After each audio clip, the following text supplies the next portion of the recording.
te contesto, David. Claro, las respuestas son tentativas, no son definitivas porque es decisión tuya, como te había dicho. La idea es de que vayan ya más o menos configurando su tema.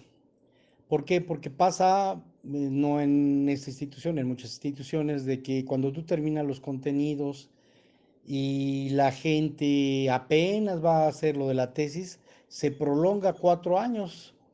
Entonces, desde hace mucho se generaron mecanismos para que desde tempranamente los alumnos vayan escogiendo más o menos los temas. Claro, puedes hacerlo en 3 años, lo puedes hacer en 4 años, puedes hacerlo en 5 años. Yo creo que lo hice en 3 años o en cuatro mi tesis de maestría, porque hice un levantamiento muy grande. Pero sí, lo interesante es de que ya vayas, como vas avanzando, viendo qué temas y todo lo demás. Entonces, el reto que me sugirieron para mí es de que el tema de ustedes, pues, estuviera por lo menos perfilado. Perfilado es de que estuviera definido. En, claro, puede cambiar y puede cambiar a la última hora algunas cosas, pero que ya la gente vaya visualizando qué es lo que va a investigar. Porque también resultaban muchas cosas, ¿no? Que terminabas y que no sabías, y terminabas igual, ¿no? Que no sabías. Bueno, algo que te dice mucho sobre el perfil de la carrera es precisamente el perfil de la carrera. Entonces hay un documento por ahí que se encuentre y que te dice cuál es el perfil de la carrera. Es importante porque es el que te dice. Ahora, yo te puedo platicar un poquito. Claro, no soy gente ultra conocida en educación, pero sí sé muchas cosas sobre educación. Entonces, por ejemplo, no sé si te acuerdas de la clase primera que les di para platicar un poquito sobre la importancia de la gente, pues del conocimiento, la importancia de romper la desigualdad cultural, la importancia de la ciencia en estas actividades, la importancia en la enseñanza para los cambios sociales. Este fue el tema de la primera carrera, de la primera clase que les di en aula presencial. Y sí es importante porque le llamo yo encuadre, porque precisamente de qué se trata. Generalmente cuando somos alumnos o cuando somos maestros, sobre todo cuando somos alumnos, nos damos cuenta pues de que hay algo que no está bien o de algo que puede mejorar o algo que ayudó mucho. A mí me gusta mucho por eso una corriente que se llama aprendizaje significativo, ¿no? Porque hay cosas que tú dices que pueden cambiar a la gente. Yo pienso que hay cosas que pueden cambiar a la gente, ¿no? La visita al teatro, este, que generes espacios de confianza, que generes espacios de diálogo y que esto no es tan inocente.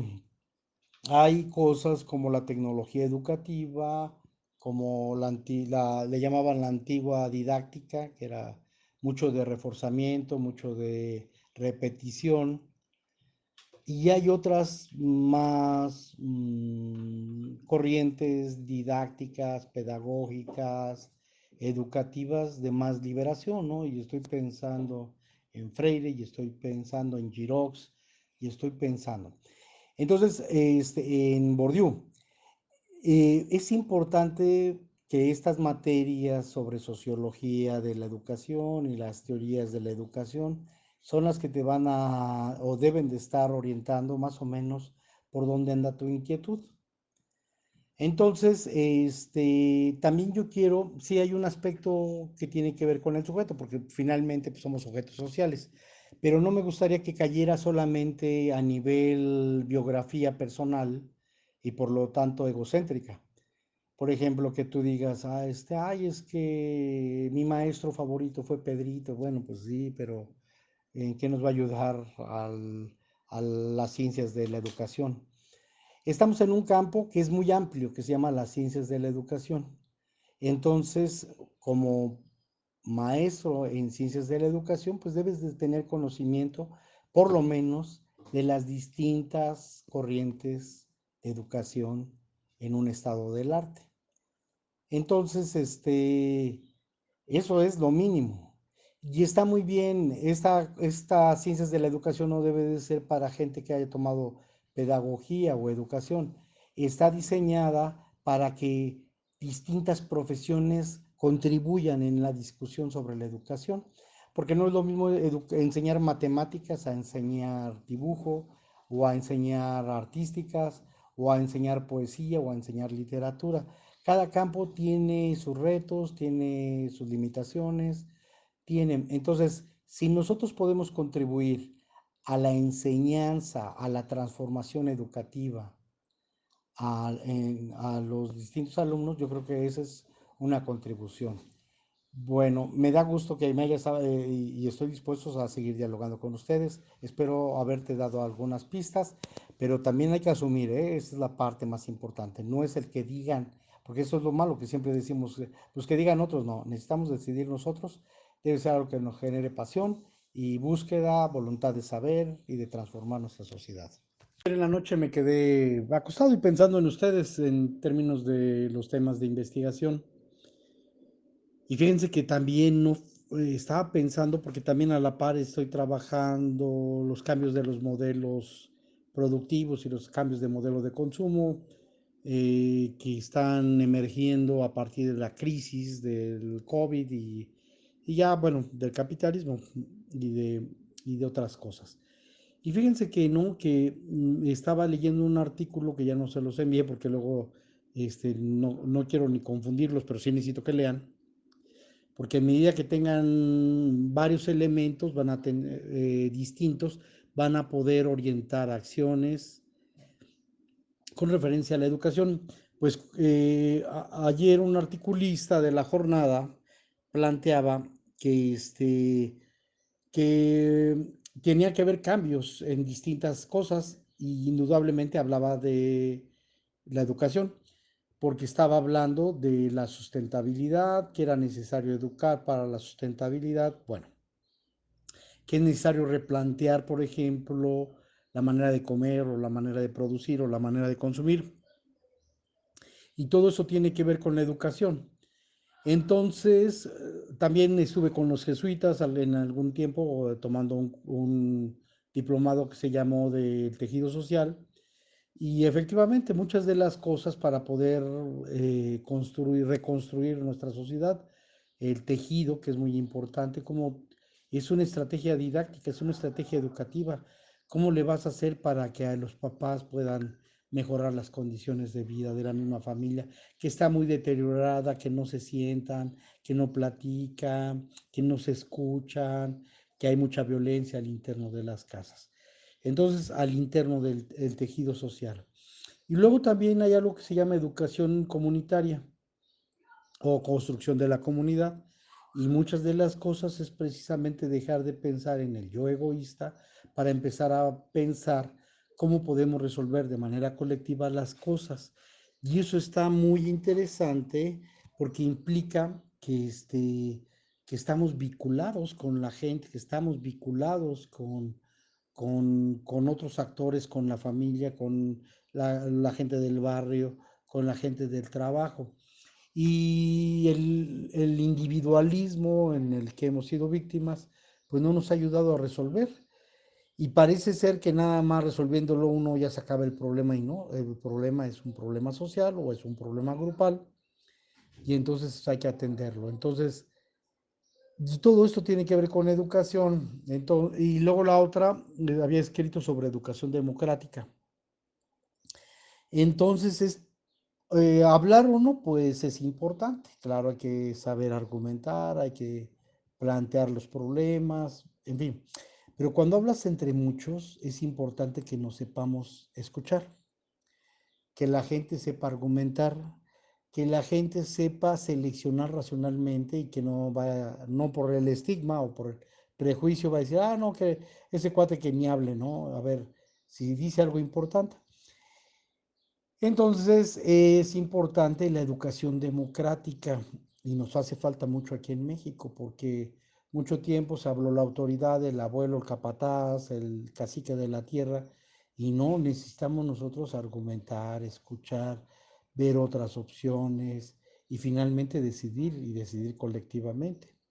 Entonces yo hice un estudio sobre empresas familiares y me gustó porque yo pensaba que era muy vertical la toma de decisiones y no encontramos que hay maneras democráticas en las empresas donde la familia va opinando de manera sensata, razonable.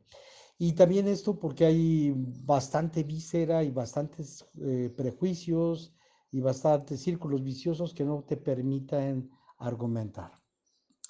Bueno, entonces ese es otro. Y lo otro es la cuestión de la interculturalidad. La cuestión de la interculturalidad es que no escuchamos al otro.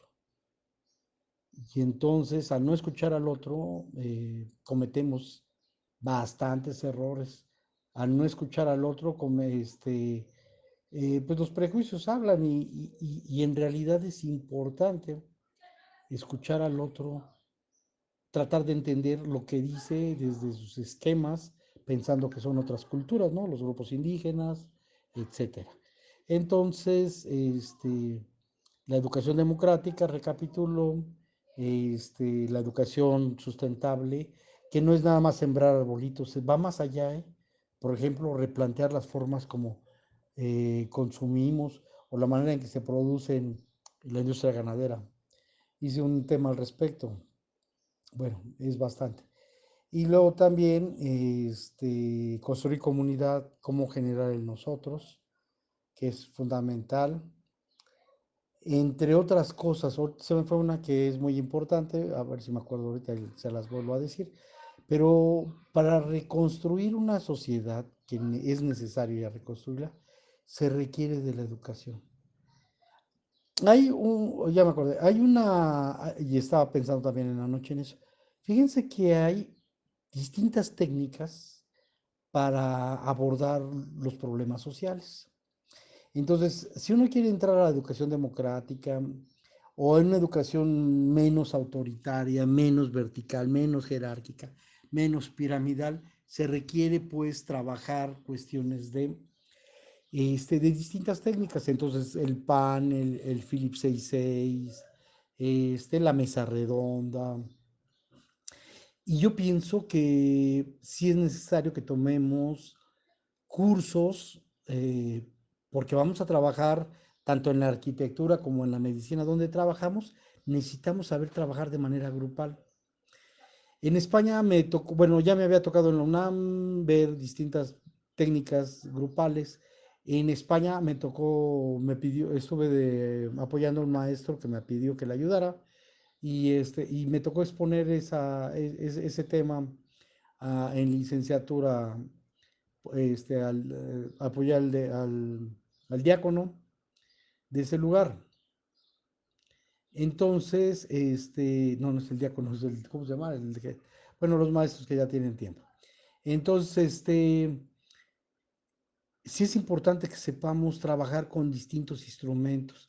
Aparte de saber bien las teorías y las corrientes teóricas, porque pues ese es nuestro fuerte como maestros en educación, es importante también que aprendamos a utilizar distintas técnicas y que sepamos la ortología. La ortología quiere decir en qué momento se van a aplicar las distintas técnicas y con qué fines. Cada una tiene distintos fines, no puedes aplicar cualquiera para cualquiera. Entonces, si haces eh, consulta de expertos, si haces varias, consulta de expertos, si haces mesa redonda, si haces trabajar incluso dos opiniones distintas o esta lluvia de ideas. La lluvia de ideas también es una técnica muy importante. Es importante que ustedes la manejen para empezar a cambiar esta idea donde está el que sabe y los que no saben, y un monólogo muy triste que a veces es la cátedra magistral.